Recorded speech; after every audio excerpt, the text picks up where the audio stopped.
up, everybody? This is your boy Mark with Mark's Kitchen here with another episode. Dude, Mark, I haven't had a Swiss roll since lunchtime in grade school. Dude, Mark, I can't fathom eating this garbaggio, dude. Don't knock until you try it, dude. And to be honest, I got groceries and they gave me the family size Oreo.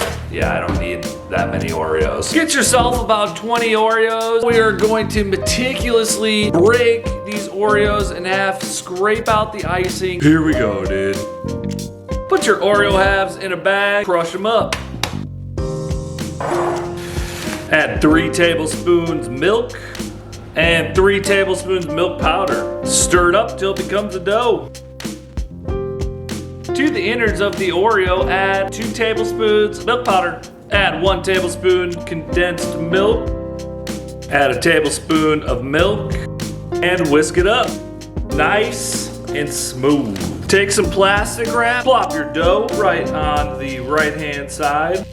Fold one side over. Take your rolling pin and roll this out into an even piece.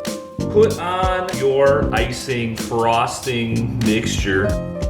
Take one end of your plastic wrap, fold it up and over, and let the plastic wrap do the work here. Put it in the fridge for about an hour and we'll be ready to eat. Just look at the spiral on this thing.